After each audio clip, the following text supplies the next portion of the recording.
సత్యసాయి జిల్లా కలెక్టర్ చేతన్ కుమార్ హిందూపురంలో పర్యటించారు. పట్టణంలో ఆకస్మిక తనిఖీలు చేసిన ఆయన రోగులకు అందుతున్న వైద్య సేవల గురించి అడిగి తెలుసుకున్నారు. ప్రభుత్వ ఆసుపత్రికి వచ్చే రోగులకు మెరుగైన వైద్యం అందించాలని వైద్య సిబ్బందిని ఆదేశించారు. ప్రైవేటు ఆసుపత్రులకు దీటుగా ప్రభుత్వ ఆసుపత్రుల్లో వైద్య సేవలు ఉండాలని సూచించారు.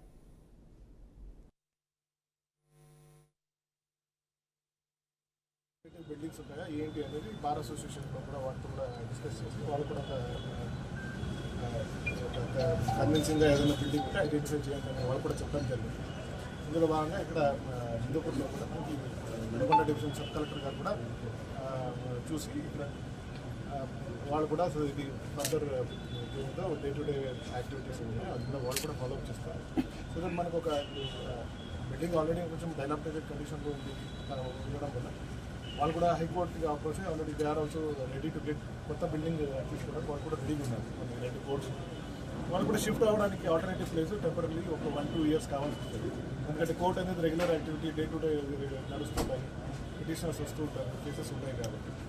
సో అందుకోసం వాళ్ళు కూడా కన్విన్సింగ్ అయ్యి వెటరనరీ అనేది కొంచెం ఇబ్బందికరంగా ఉంటుంది అని అర్థం చేసుకున్నారు. అండ్ ఈ టైం పీరియడ్లో వాళ్ళు కూడా ఒకటి ఐడెంటిఫై చేసి 2-3 మంత్స్లో ఐడెంటిఫై చేసుకుంటారు.